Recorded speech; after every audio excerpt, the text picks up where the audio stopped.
Snow, and today I'm going to show you how I made my awesome photo wall. I absolutely love this wall.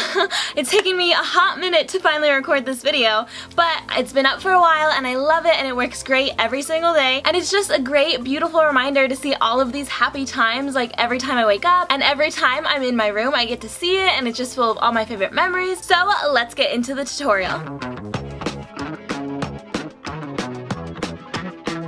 Alrighty, so the quick rundown of the things you'll need are photos that are printed to squares, or you could really do any shape you'd like, but I use squares and I got mine printed at Sam's. The second thing you'll need is a stapler. I stapled mine onto the wall. Third is fairy lights. I just ordered the biggest roll off of Amazon and they're just copper fairy lights. Lastly, you'll just need a hammer and nails, and it's as easy as that. Also, if you have a tall ceiling, you might want to go all the way up, so I also use a ladder just to get all the way up to the tippy top. You can't even see it, but it's pretty high. Alrighty, so the things you'll need are these 4x4 photos, and they're about like 14 cents each, which is an amazing price. Like you can get so many for like so little. You can even select straight from your Instagram, so that makes it super easy. But I also like to just upload my own photos that I've cropped to a perfect square, just to make sure I'm getting the whole image in exactly how I want it. After those are printed, so I'm going to tell you guys the super secret way to make your pictures super straight. So the things you'll need are a ruler, 3 thumbtacks, string, and some weighted water bottles, and I'll show you what we'll use that here in just a second. So for the water bottles, you're going to need them to have some sort of divot or like lip around the top so you can wrap the string around it, and that's going to provide us some weight on either side to make our string nice and taut so it remains straight. What you need to do is measure off of the wall with your ruler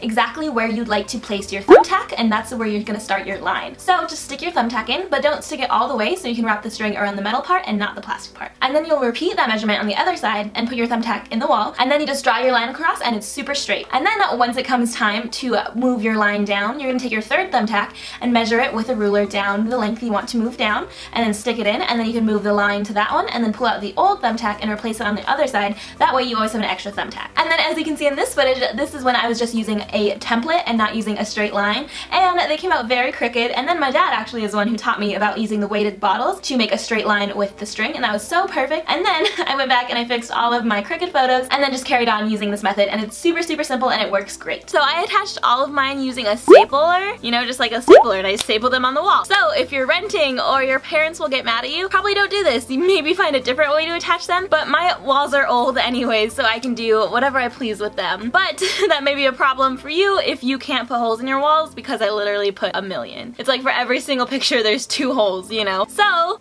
you got a stapler.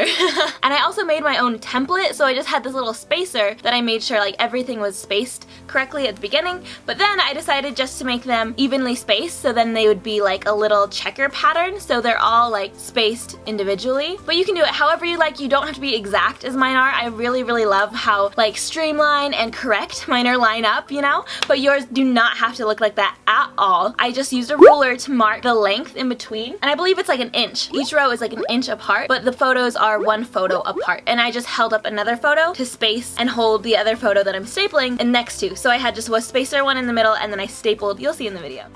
Hold on tight a little longer. What don't kill you makes stronger.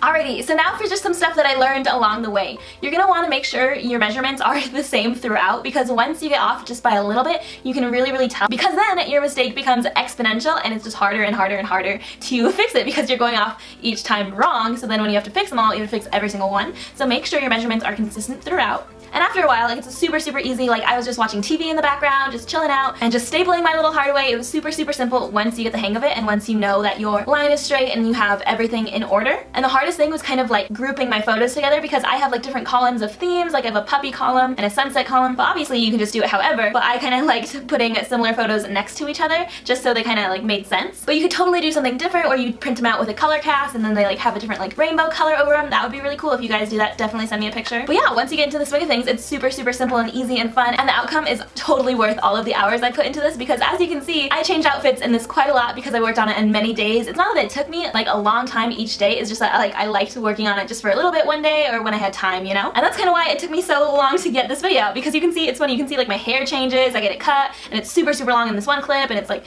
different in this clip, but I love how it came out. I also use little tiny nails to poke holes on each side so I can string my fairy lights around, and then I also use use the fairy lights that are like the copper wire ones, so it's easy to just make them straight and not have like them dangling or have them weird. And then as long as you pull it taut and wrap it around the other nail, it's not going anywhere. So that's also a great thing. Like, I was so worried, I was like, I'm not sure how I'm gonna get the lights to stay on the wall, but just nailing it in and then wrapping around the nail worked perfectly. And then once I was able to finally string the lights up, it looked so finalized and just good. And it looks like they're attached to the string lights, but you know they're not because they're attached to the wall, which makes it super easy because you can switch out each photo super simply if you'd like to, and just put in new photos or add to it. Especially if your wall is tall like mine, you could just add everywhere. Like I added this little area of Bentley, so it just has all his puppy pictures, and I really like that one. That one's spaced just by an inch. I just used my ruler as the spacer, which was super easy too because that's not going to change, you know.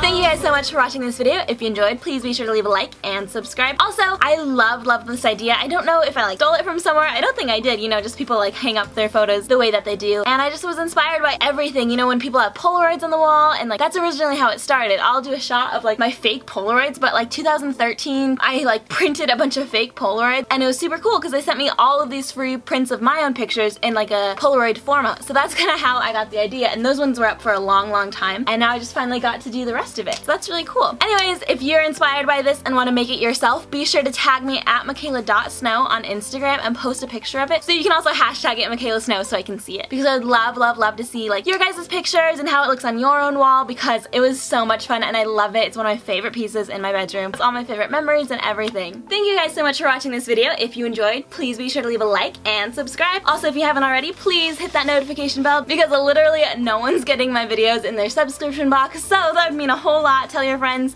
to subscribe, tell them to click the notification bell, and hopefully I'll see you guys next week for another video. It's been a really awkward not being able to post because I love filming. Like, I film almost every day. I just never edit anything because I love filming. I just really should hire an editor. But your girl does not have that kind of money. Anyways, enough talking. I will see you next time. Be sure to click one of these videos to watch another one of my silly face talking to you, and I'll see you later.